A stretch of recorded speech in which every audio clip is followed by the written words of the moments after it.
Hello and welcome to the living room of your moderator for today. My name is Natasha Tirinova. I am a director of Technology Scale-Up Program Reach UK. We are backed by Second Century Ventures, which is the strategic investment fund of NAR. And it is my pleasure to take on the role of moderator for today's discussion. I am joined by 4 distinguished individuals today to talk about the actions that investors are taking to ensure that their climate goals are achieved. With me today, I have Abigail Dean, the Global Head of Strategic Insights at Nuveen. I also have Etienne Cadestin, Founder and Global CEO of Longevity Partners. Hugo Llewellyn, the CEO of Newcore Capital Management, is also with us today, as well as Daljit Sandhu, the co-founder and CEO of Precious. I had a pleasure of speaking to our panelists before the session, and we already had an interesting debate. So I hope that you will allow me to be forward as a moderator today and return us to discussion if we get a little bit ahead of ourselves. So with the current global goals of achieving net zero environment, we can see a number of prominent themes like renewable energy investment, green technology, circular economy, and social capital. And I would like to set the scene by asking our panelists to provide a short introduction and also ask them the first softball question. What is the biggest problem we haven't solved in attaining climate goals? Abigail, perhaps I can start with you. Hi, thanks, Natasha. Great to be here. As you said in the introduction, I'm Abigail Dean and I'm Head of Strategic Insights at Nuveen Real Estate. My role encompasses our sustainability and ESG functions, also overseeing research and prop tech and innovation. So from my perspective, the biggest problem that we haven't yet tackled is how we take the existing building stock to net zero carbon. I think we've come a long way in terms of what we can do on new buildings, but we have a huge number of existing buildings, and I don't think we've yet got a clear pathway to get all of those buildings towards the levels of efficiency that they need to be in order to be net zero carbon, and that is absolutely critical if we are going to achieve that goal. And I think that's a particular problem when it comes to heritage buildings and buildings that are maybe a little bit more challenging to adapt. Thank you very much, Abigail. Hugo? Thanks, Natasha. Hello, everyone. I'm Hugo Llewellyn, and I run a company called Newcore Capital. And in answer to that question, which is a wide-ranging one, obviously, I think the biggest issue is about the mentality of capital. And obviously, since Thatcherite times and the deregulation of markets, the 2 main aims of capitalists have been making money and having power. And we now need a third motivation to become the primary motivation, and that is leaving a planet that's actually habitable for our children and grandchildren. So that, for me, is the biggest issue that we face. Thank you very much, Hugo. Daljit?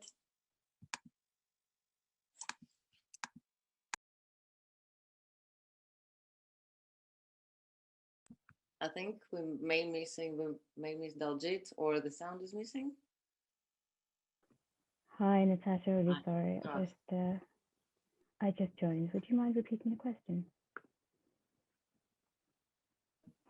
Absolutely. So it's my pleasure. So Daljit, sorry, I didn't realize that you were not logged in yet.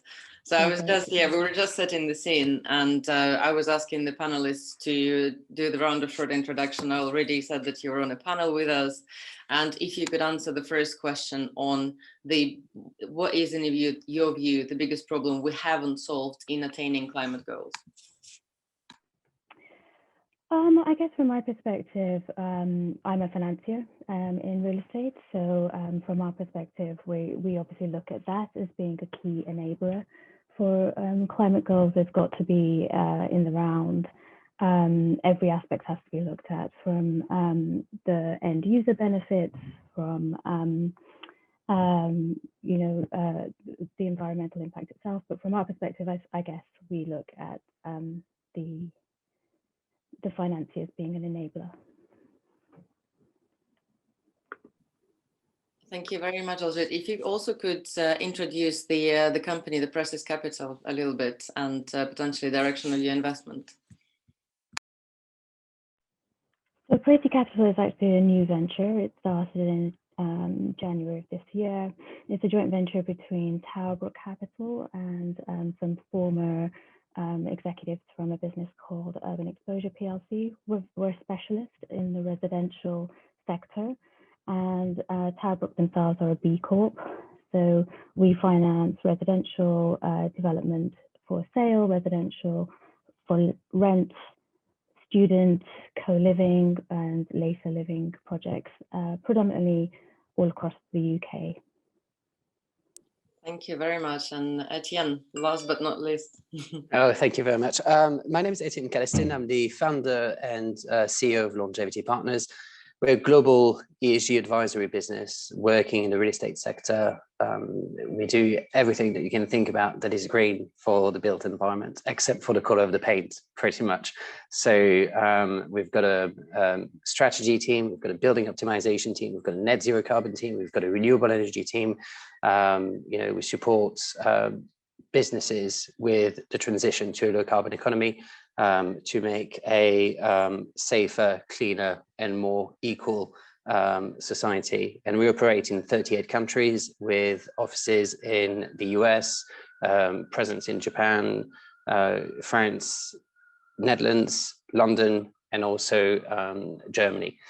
And it's been a lot of fun so far being in the heart of this decarbonization movement that is happening, that is very much necessary. Abigail mentioned crucial, and I think she's absolutely right. It's something that is not optional at all.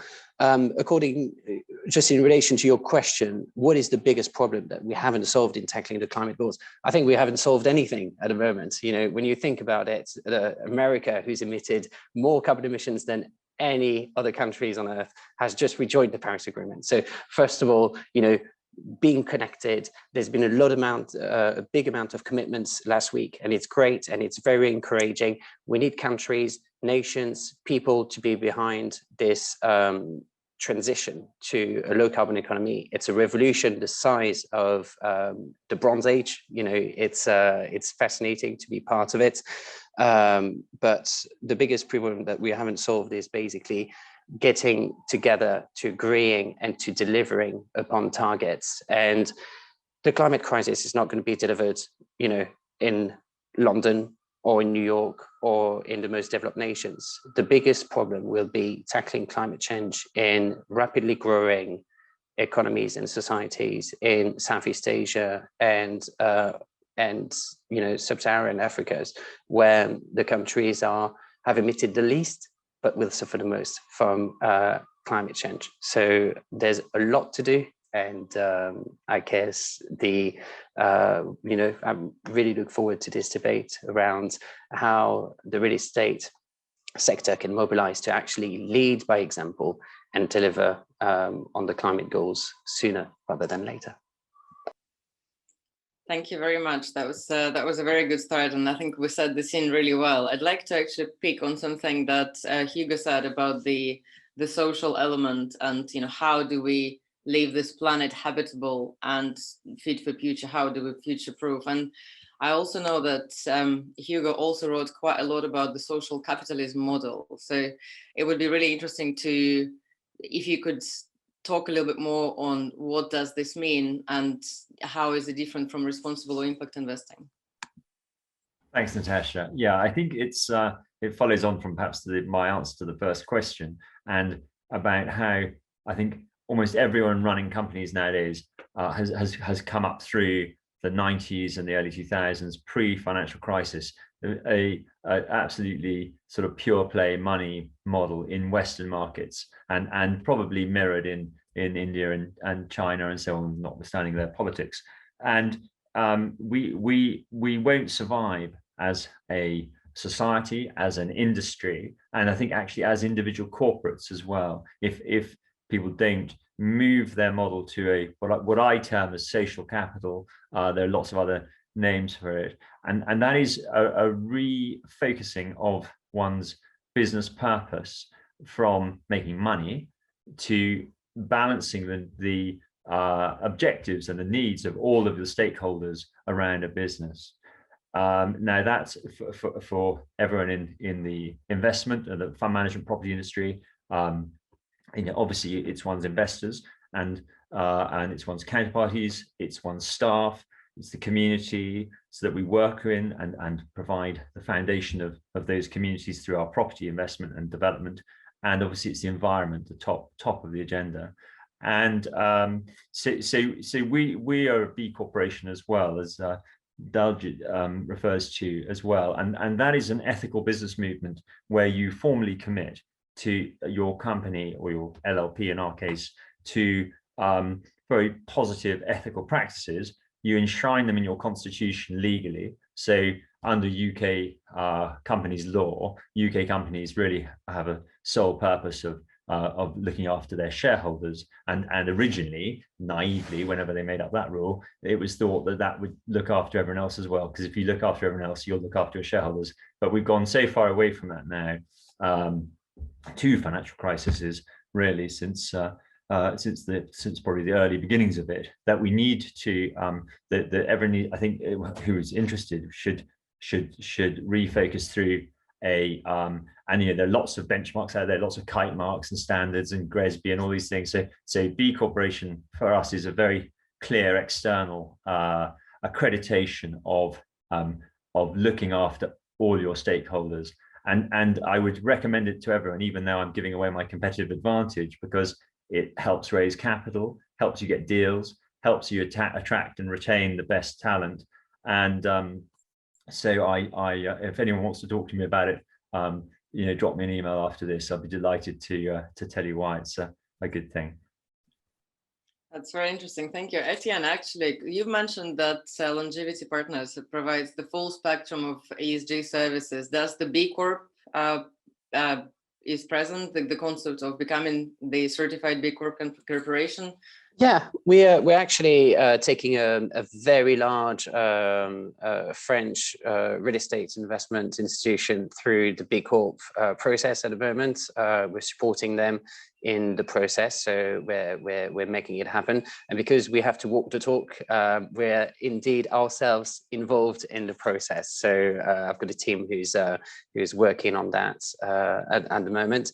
But I think, Hugo is completely right. You have to put human equality in the heart of the green growth model, and green growth and equality, there shouldn't be a trade-off between the two. They go hand in hand, and in order to be prosperous, it will create more opportunities, it will enhance living conditions in the world, and it will make sure that over the decades we leave a more sustainable world to to our children. So absolutely agree with what Hugo was saying.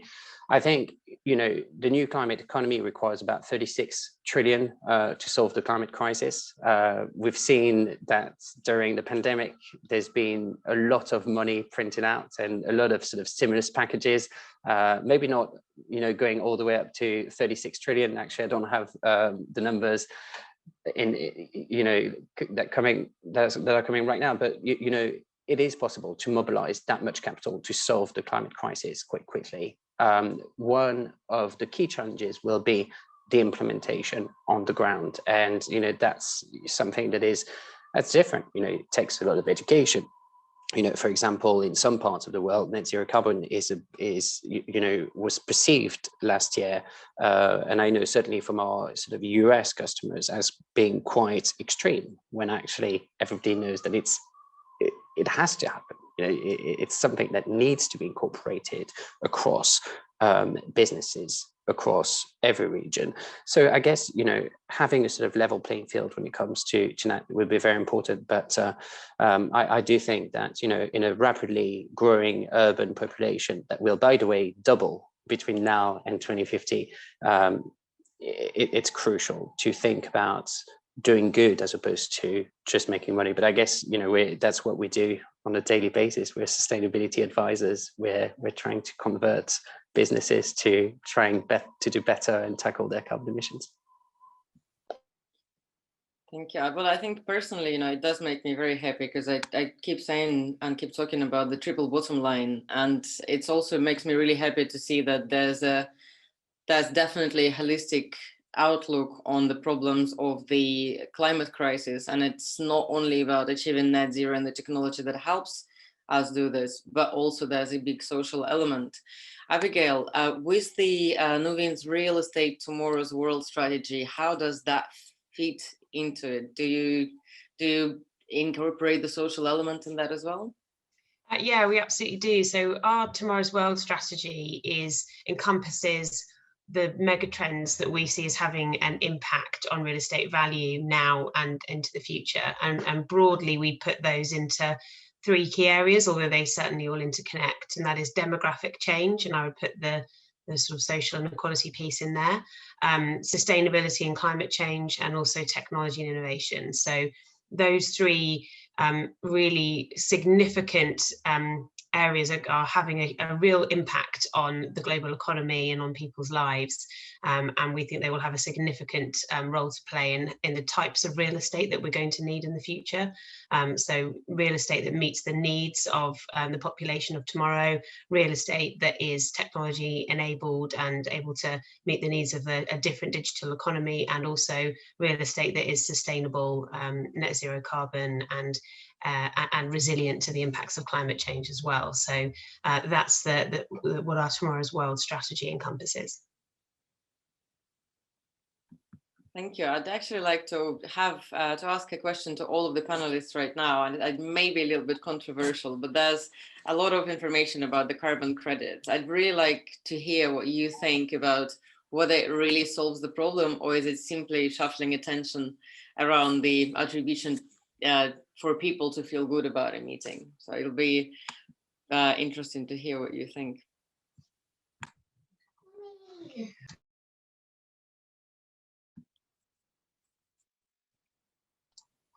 Sorry, I had a small interloper that just ran into the bedroom then. I've held him at bay.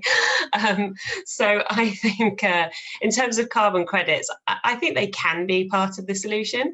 But I think that what's important is that we look at it in terms of the energy hierarchy. So first of all, you have to reduce any usage of energy that doesn't need to happen at all. Then you need to make the way that you use energy more efficient.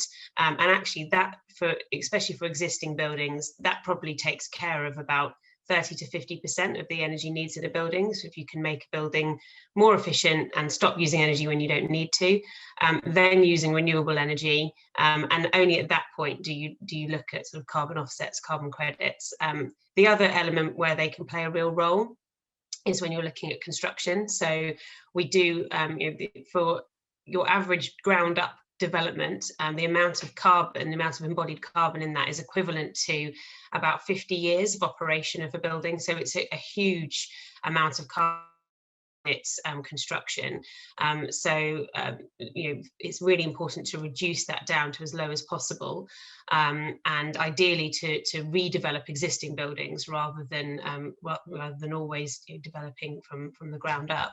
But then you're never, whereas with the operation of a building, for most buildings, you can get to the point where all of the energy that will be used in that building will be either on-site or off-site renewable energy. With construction, no matter how green you're going to be, it's unlikely that you're not going to be able to construct a building without emitting carbon. So I think carbon offsets play an important role there, but it's also really important that they come at the end, that you've done everything you can to reduce before you get to that point. Do you want me to go ahead? Or, well, the most carbon efficient building in terms of new build is the building that you don't build. So, if you want to achieve net zero carbon, let's stop building unnecessary buildings that we don't need out there. But it's absolutely right. As Abby was saying, compensation is the very last thing that you do, as part of your net zero carbon strategy. When it comes to new construction, I think there's a mix between resource scarcity together with increasing costs of construction that will push a movement and change towards embracing circular economy. So I think we need to embrace that change now and go for it and rethink about the models that we're operating with, and try to use less materials. There's still, I mean, that's in theory. In practice, it's still different. You know, for example, the UK has put in place regulation whereby you need to be net zero carbon. If you want to be net zero carbon, you have to phase out gas. Yet, back in, you know, in like a few years ago, local authorities required in some places to have a CHP plant. So here you go. Now you have new builds being built with a CHP plant, and you know that this equipment is obsolete and you haven't really started building new asset yet. So it's the kind of things, but because it was required from a planning perspective, you still have to have it. So there's still a lot of inconsistencies in the system, even in the sort of the most advanced nations in the world, that we need to operate with. And I think we need to change that quite rapidly. But yeah, compensation is part of the solution. It is not the solution. It's the very last thing that organizations should be, should be doing. But for new builds, you know, it's we need to change the policies. We need to increase the number of buildings that are built out of wood structures. We need to increase the part of materials that have already been used, that are already circulating out there, and then stop wasting materials. And maybe rethink about the procurement routes, to cut the carbon emissions related to bringing those materials on site. There's still a lot to do, and it's not going to happen overnight. But if we start thinking about, systemic change in, our environments, I think, we can do numerous good things, and certainly things are heading the right direction. And so we've actually looked at carbon credits in a slightly different way. So in designing our green finance projects, for example, we want to be able to incentivize our borrowers to do exactly what the previous panelists just said, to really do all they can during all phases, from the design phase to the construction phase to the in-use and the whole life circular economy phase of a building, to reduce the carbon emissions. And we want to be able to incentivize them to do that. So we'll look at giving them a discount on their margin, or a discount on their exit fee, or their arrangement fees on their loan, so that there's a real incentive to encourage that behavior.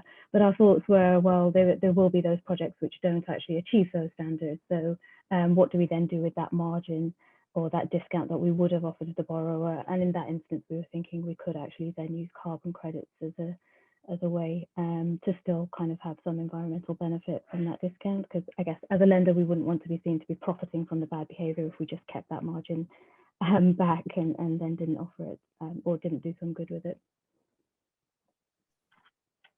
And just from my perspective, I think I completely agree with what the other panelists are saying, especially the no building point, and but also, if you drive through the city at night and there are no lights on, that'd be quite good as well, wouldn't it? But I think proportionality of carbon credits. So you hear of funds who are, £300 million office fund spending 10k a year and saying they're offsetting their carbon credits. I mean, that's just, they're offsetting their carbon emissions. That's just rubbish, and it just cannot be right in that respect. It's probably about 3% of capital or something like that in our calculation that you genuinely need, for example, to offset with new planting. Additionality is what you need, obviously, as the other panelists will know. And the other point is, I think there needs to be a global accord, in the same way we talk about global digital sales tax. How do you control these massive Goliath companies who are transcending borders? How do we get a global carbon credit and tax going, because that's how you help poor countries, and that's how you you go to work. But that is, as Etienne knows better than I do, a massively difficult issue to sort out and to regulate, and to get to a sort of ISDA level of consistency that we have in our credit markets. But I think that it will improve, and I think we'll see carbon credits and carbon tax as a major player in our property markets. And that's probably the main way that you could describe how people who don't get on the environmental train are going to get taxed like anything, and those who do are either going to be in a neutral position or a positive position as a result of it. That was actually a few interesting points raised when you were talking about the carbon offsetting credits, and that's one of the follow-up questions I also want to ask all of you, is that do you really know how to track and measure whether a company or project or a building is actually sustainable in achieving that their climate goals? I think that's a really good question that gets to the heart of the problem, really, is that no, I don't think we do yet. And in order to be able to allow the market to place a value on more sustainable buildings and buildings that are going to help us get to that low carbon economy in the future, we have to be able to recognize them when we see them. And we have a proliferation of certifications and standards such as BREEAM, EPCs, etc. But actually, at the moment, there isn't one which will clearly tell you that this building is a net zero carbon building, and particularly one that looks at the whole life carbon of a building, so taking into account that embodied carbon during construction and also the operational efficiency. So solving that and enabling a clear identification of which buildings are low carbon, I think would enable some market dynamics to get more effectively to work here, because at the moment it's very difficult, I think, to pick through the statements and the certifications and things that are being made in order to identify what's really green and what isn't. And then on another challenge, I think, is for organizations who have set targets like ourselves. We've set a goal to become net zero carbon by 2040. One of our biggest challenges is really being able to report accurately on the carbon emissions of our activities. So we know what the carbon emissions are associated with the developments that we do, and with when we are the developer, and with the buildings that we own and we are procuring the energy.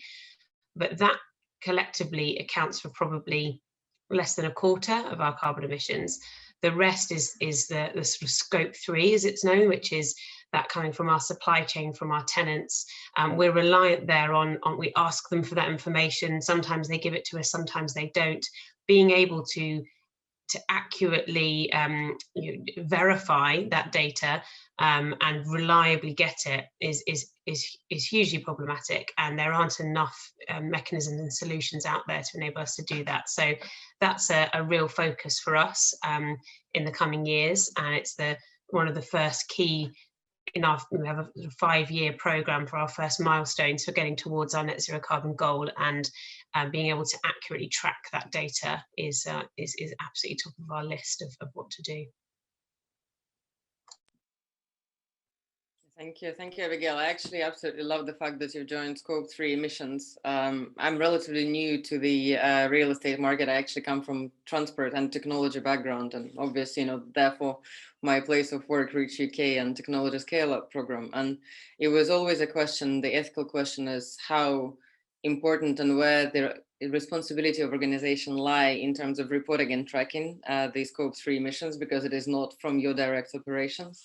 But in exactly the same question, I'd really like all of the panelists to get involved and give their perspective on whether we know what technologies they've seen in terms of tracking and measuring the impact. Well, do you want to go ahead, Hugo? I'm just going to say, perhaps just to add one other thing to what Abigail was saying, because this is not an easy question to answer.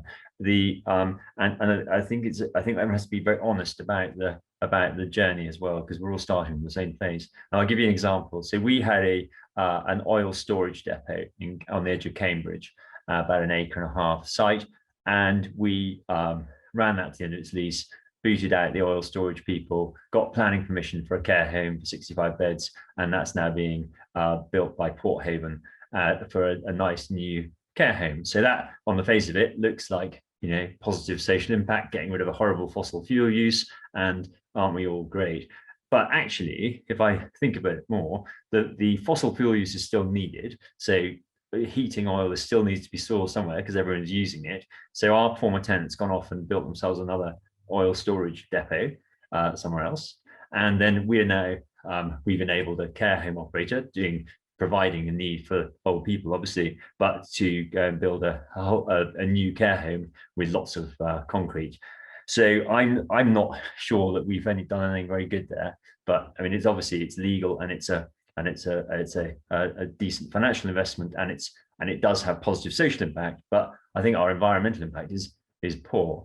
But I'm highlighting the point because it's the society we live in has to change as quickly as we want to change to make these things actually genuine in the scheme of things. So that goes to the scope 3 point, which Abigail was referring to.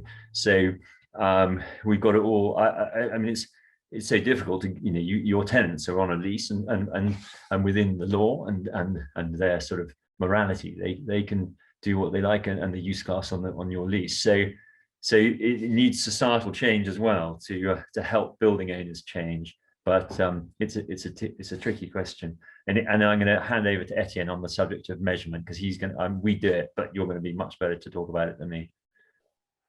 Well, we've realized that there, as Abigail was saying, there isn't anything out there that you can use to measure net zero carbon for organizations or property funds. And I've got a team of 16 people actually working in developing a new tool called Paris Proof.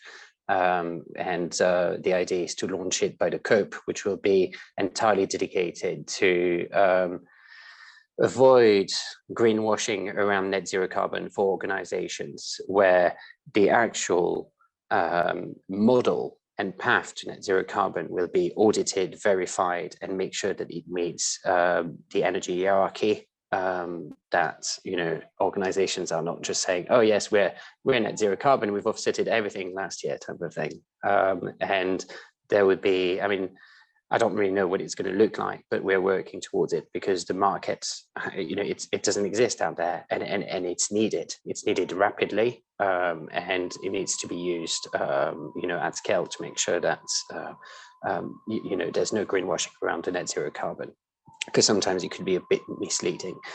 In terms of measurements, it's scope 3 emissions is a challenge for every organization. We're certainly appointed as consultants to provide the reporting and the carbon accounting and the more ESG reporting in general. We certify a lot of assets. I think we've certified about $140 billion. So it's quite a decent chunk of real estate. So we've got a lot of indicators on that, but it doesn't really tell you whether or not those assets are net zero carbon. I think just in general, it's all about trying to get good tenant landlord relationships, and touching upon the sustainability and the net zero carbon matter sooner rather than later. So when you enter into a new lease, when you have a relationship, etc., the whole system has to be decarbonized. So both real estate players and tenants will need to get there in the end, because it will be imposed by the system and legislation, regulation, etc. So the more they can join forces to get to a shared outcome, the better it is. And you mentioned that, Hugo, earlier. It's absolutely true. The economies that will be adapted to the climate challenge will have a huge comparative advantage compared to those who won't.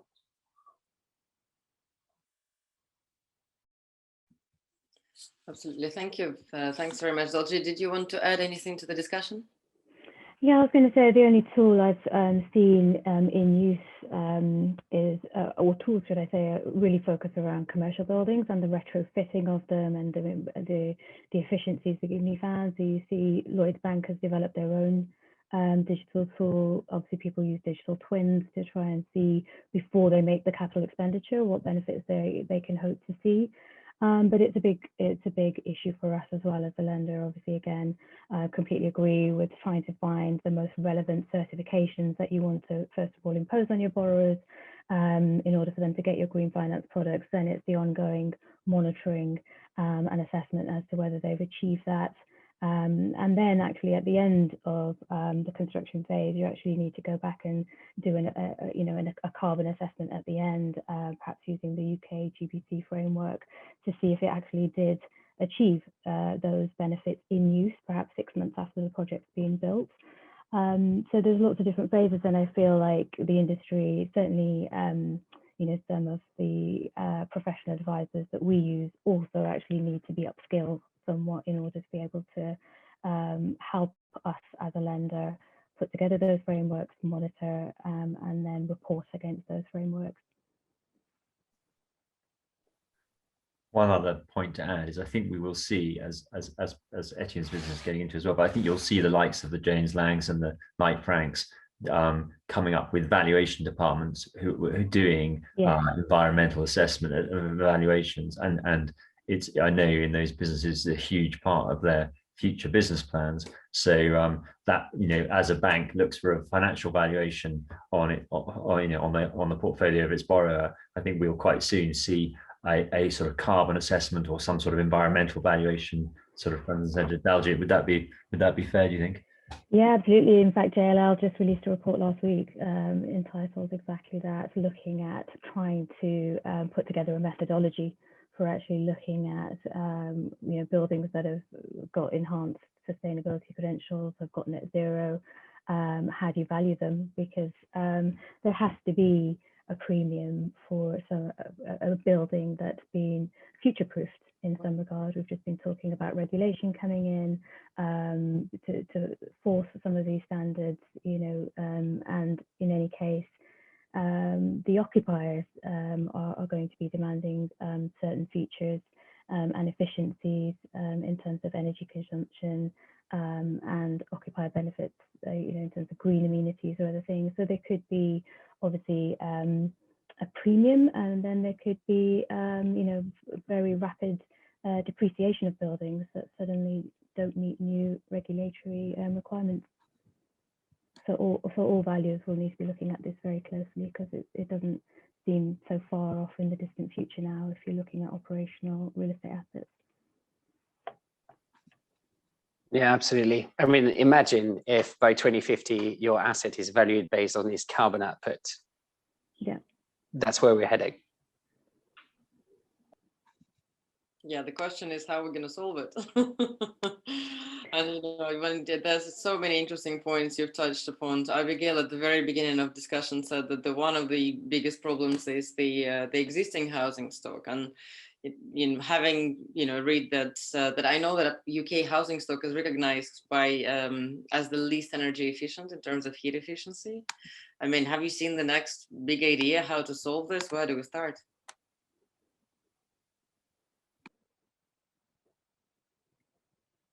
And the quiet. Who wants to take that one? I'm happy to have a go at that one. I think so Nuclear Capital, we're a social infrastructure investor, which means we invest in the basic needs assets of society, and that's property generally related to education, healthcare, some housing classes, and so on.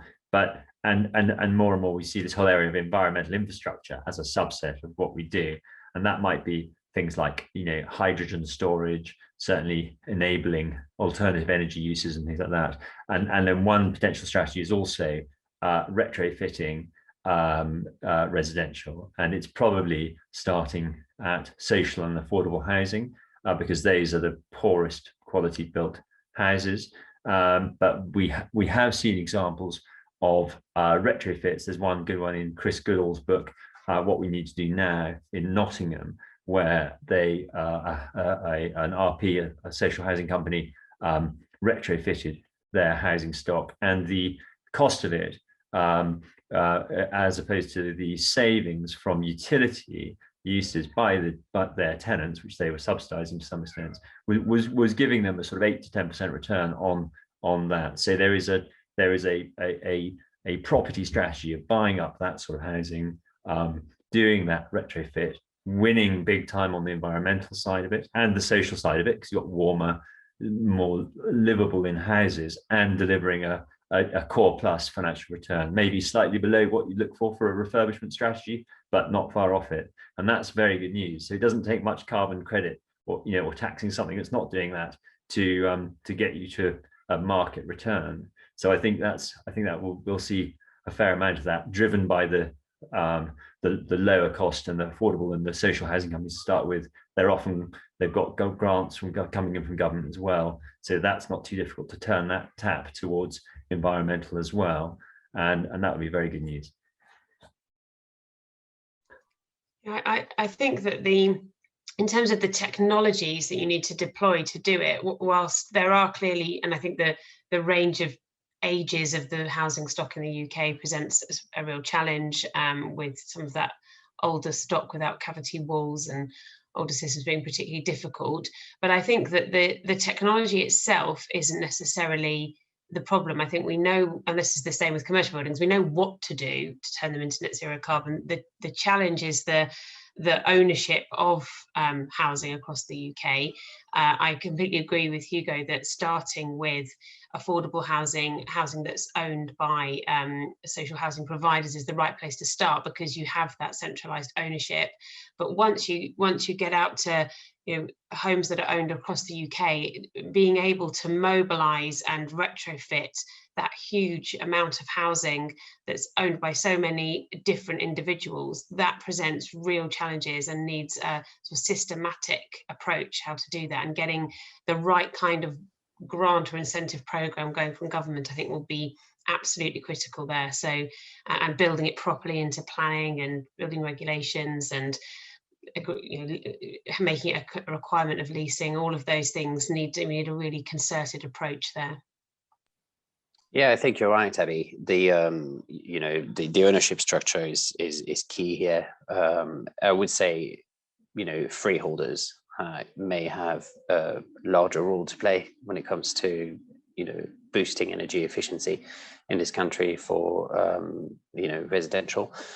We just need better regulation, policies that are tailored to the needs that we're facing, and the implementation, again, making sure that we've got enough people on the ground with the right skills to deliver energy efficiency in homes. It's not rocket science. The technology is there, definitely. It's just about right policies, right frameworks, mass implementation for the existing stock. Absolutely. But I think that with energy prices going up and just the cost of carbon going up as well, there will be a sort of movement that will accelerate, definitely, by the end of this decade. And the UK is not the worst in Europe, by the way. There's way worse. Thank you. It's actually, I really like the direction of our conversation, because we have a very engaged audience today. We've started receiving some questions, and one of the questions we've just answered, that was the question from Suman Banerjee. It was, how can millions of old residential properties meet the climate commitment? So I think, as a sort of sweep, a broad sweep of the answers, I understand that there is a frameworks and regulations, and the participation of government would ensure that the right actions are taken by the housing associations and owners. I'd like to take, again, I'm happy to indulge myself because I have all sorts of questions prepared, but I will take a couple of questions from the audience. And one we have briefly touched upon at the very beginning of this discussion, and this is the question about the plethora of standards and labels for sustainable buildings. And the question to the panel is, do you believe that there will be a consolidation of these standards, or is it useful to have all of them? I mean, I think that I don't know if I believe that there will be, but I think that And I don't really mind how many there are, as long as we have one or more, which enables us to actually identify a proper net zero carbon building. And I don't think that the challenge at the moment so much is the number that there are, because they do all do slightly different things, and that can be useful. You know, having a well building standard is useful. Having a BREEAM or LEED is useful for more the holistic environmental standard. GRESB is at the portfolio level. So they are there for different purposes, and that's fine. But the challenge at the moment is none of them really addresses this net zero carbon issue. So, I don't know if my feeling is the answer to that is probably to adapt an existing one rather than bring in a new one. But certainly there needs to be something which allows investors in real estate to easily identify whether a building is net zero carbon, and if it's not, how far away from that it is, and then to be able to use that as the basis for understanding how much money needs to be invested in that building to get it to that point, and what are the other practical barriers that might be in the way of enabling that to happen. Yeah, I can second what Abigail is saying. There's horses for courses when it comes to certification. We do certainly a lot of certification for new construction, existing assets. You've got fund level, you've got corporate level. I see that there's another question in the chat around CREM, which is a new tool that is that's been released, which is a fantastic tool that enables property investors and managers to identify the point of obsolescence, which we use a lot for our clients, and it's very useful, but it's not an end in itself. You know what I mean? It's something that we use, but it has to be, part of an integrated reporting mechanism, basically. I do think, our team is working on just on that. Paris Proof will be basically a tool that will allow companies and property funds to get their buildings sort of net zero approved and validated. And it's that sort of third-party validation that you're on the right path, and that the path is actually solid and not based on compensation that matters. We've decided to do that because we were thinking and we're finding that the market was not moving fast enough. So we decided to be the master of our own ship and, give our clients the opportunity to have something that they need. Etienne, just a quick follow-up question, actually, just for the benefit of the audience. Would you just explain a little bit more what CREM is, just maybe in a couple of sentences, quick paragraph? Yeah, so the CREM is a tool that allows you to take into account the decarbonization pathways of regions and countries, and to identify whether or not your property is on the right path to meeting the Paris Accord targets. And it's a fantastic tool, which we're using across numerous when we do a net zero carbon audit, for example, for an asset, our technical teams would be using the CREM tool.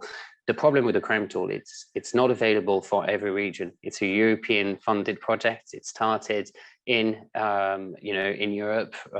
I know that it's been adapted for Canada. And Northern America is probably next on the list. So again, it's about making sure that these organizations move ahead and start making those tools available to more people to make sure that it's integrated everywhere. So that's the CREM is a very, very good tool. And I think I can only encourage organizations to use it, but it needs to become adapted and more mainstream. It's already being incorporated within GRESB, and there will be, and there's been an announcement with a new alliance with PCFA and GRESB and CREM, and there are rumors that it will be integrated into BREEAM in use as well, which would be great. So great tool, really important. Transition risks is really key but it's not the only thing as well. We need to think about the physical impact of climate change. And as Abby mentioned before, within the, the Tomorrow's World strategy, understanding the physical risks of climate change is key. Not so much in Europe, because the impact of climate change is not going to be as hardcore as it is in, let's say, Southeast Asia or some parts of the US. But in some regions in the world, it will be crucial, and I think it will play a big part into the valuation process as well. So not just the transition risk, but the physical risks. Thanks, Etienne. If I might add just a couple of things to that. I think, first of all, with standards, to me, it seems like the key thing is that the companies that are issuing the standards need to be not-for-profit companies themselves. We all saw what happened to the rating agents paid by the investment banks, and who, in my view, were the main architects of the financial crisis. Obviously, lots of others in there as well, though in 2007-8. So I can't see how you can have a for-profit standard, and also, I mean, look at so that's my first point. And my second point is, I think, again, that we have all the standards we need, but if the chief executives of companies which own and develop real estate aren't there with their own gut feeling, as well as the sort of explicit data and information, however that's presented, then we're not going to get anywhere. So we need all you people on the conference, and you'll all be getting into positions of leadership either now or in due course. You've got to believe in it, and you've got to not try and sort of pull the green wool over your own eyes, so to speak.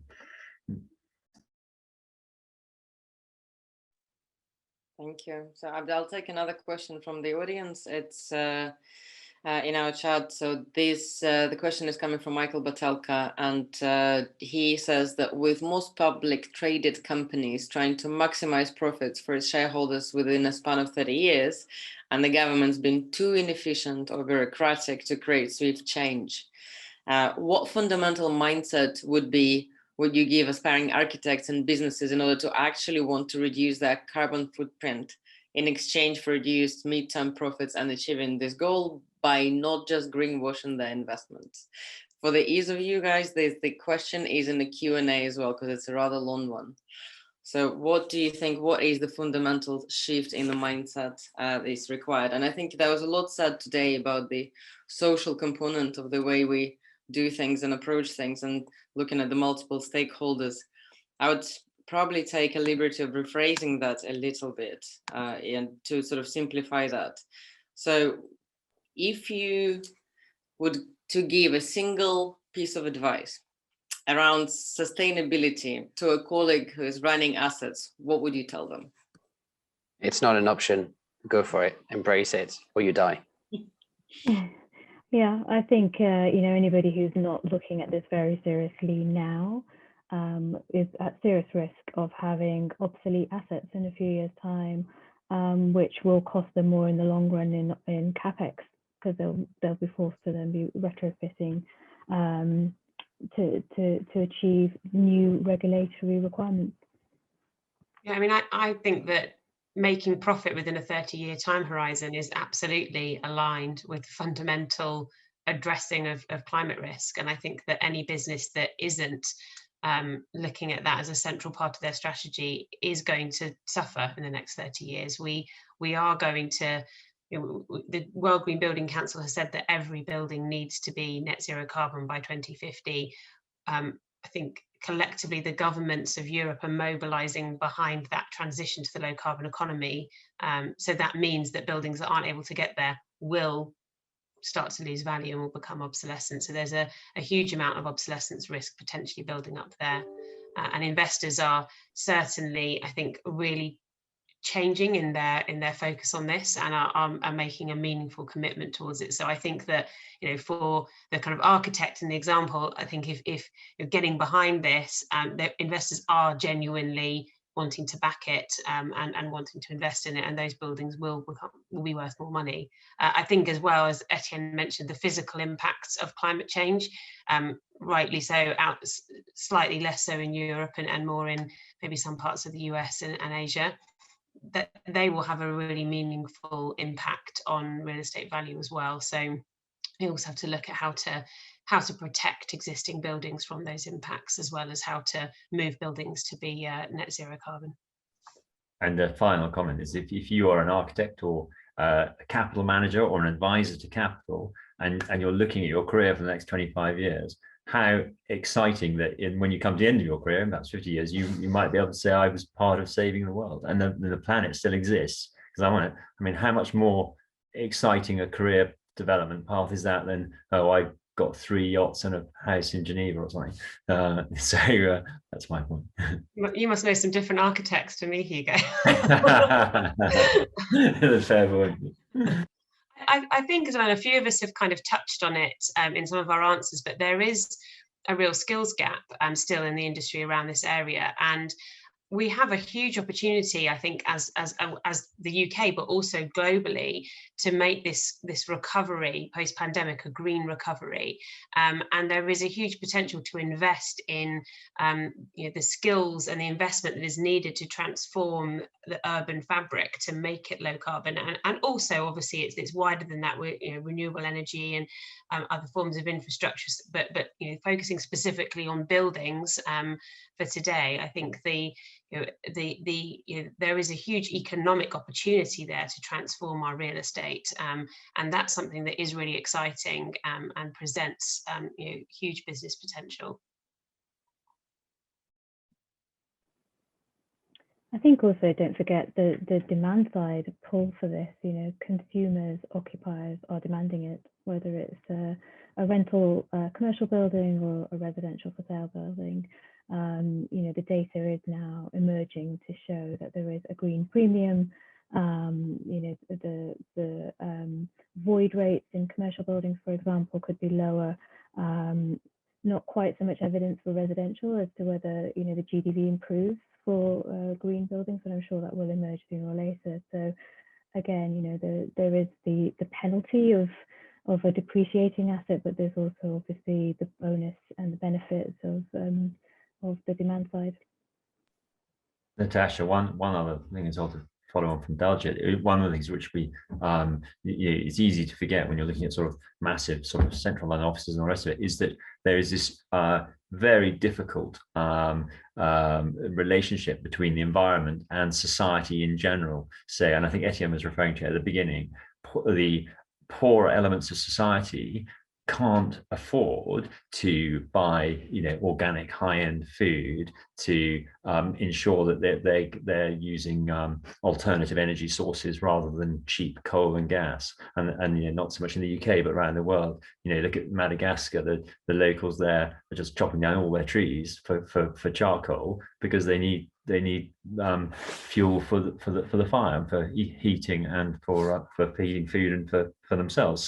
So there's this very, very difficult balance to be struck, and I think it picks up a lot of what we've been discussing this evening. Thank you very much, guys. I think it was I found this discussion very engaging. I think there was a lot of interesting things said and mentioned, and extremely important things too. And just as a final question, and so to wrap up the discussion, so from your personal perspective and from your organizational perspective, do you think that what you're currently doing is enough to achieve the net zero or the climate goals internally set? And if not, what are the 2 or 3 next steps we need to take around to achieve this? In no particular order. Okay, I'll go. Oh, sorry, Abigail, you're about to start, Abigail. Okay, you go. Thank you. So no, we're not doing enough. Definitely not. But we've got a very clear path, and because we're not a huge manager, and because we do a lot of regeneration, so our assets are already sort of at the ready point for getting it right. I want us to be there well before 2030 in terms of zero carbon. We also happen to be a timber manager as well. So I don't think standing timber works for carbon sequestration, but I think converting Welsh uplands from sheep farming to new trees looks like something positive. Etienne, you'll be able to tell me that. So we're on our way, and it's the absolute top thing top priority for me and my partners and the employees in our business. Thank you. I think I probably have a fairly similar answer to Hugo, in that we have a pathway which I think does set us absolutely on the right path, which is to achieve net zero carbon globally by 2040. We're one of the top 5 largest real estate asset managers in the world, and I think that looking at this beyond just Europe and looking at it across the US and Asia Pacific, that is a really significant step, and I think puts us, you know, aiming to get there by 2040 with that global portfolio is really ambitious. So I think that goal is the right goal and does put us on the right path. But in the here and now, we're very conscious that we have a lot of work to do. And in the next 5 years, the most important thing for us to do is to get a business plan in place for all of the real estate that we own, to see, you know, what does it mean to transform this real estate to net zero carbon? What is the standard that we need each and every building to reach? What is the cost of doing that? And therefore put in place a really practical, tangible plan in order to get there. So that's the really important next step for us.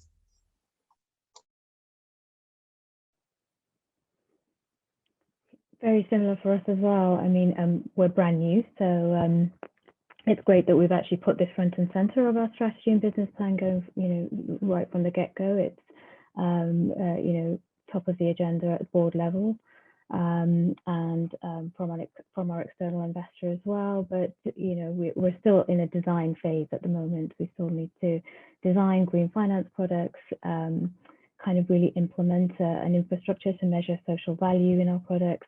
We need to overhaul our underwriting and put ESG into all of our risk management frameworks. So we're kind of very much in the thick of it, but, you know, also very aware of our own responsibility as an enabler in our industry. And we've got some fantastic examples. You know, the great thing is that other lenders have really shown the way. If you look at Aviva, HSBC, Lloyds in particular, you know, we've got some really fantastic examples to follow. So, you know, it has made our path a little bit easier to go by example.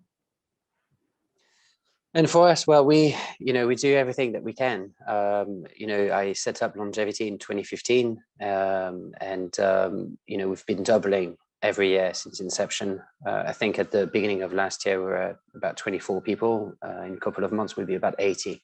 And one of the things that I've been focusing on is actually making sure that we've got the workforce available on the ground to deliver that transition to a green economy, because having the skill sets is going to be a huge issue, and it has to be available globally, because we're all in it together, and we only have one go at this. So I'm going all in for, you know, providing that and providing the support that our customers and our partners need, and it's fun and it's needed. I think we're right at the end of our discussion. I'd like to thank the panelists for the insights shared, and I couldn't think of a more positive finale to this discussion. There is light at the end of a tunnel. We're all in it, and the roadmap is in place. On this fine note, thank you very much, Etienne, Daljit, Abigail, Hugo. It was an absolute pleasure to have you on the panel today, and I hope this won't be the last time. Thank you for having me. Thank you, everybody. Have a good evening. Okay, bye.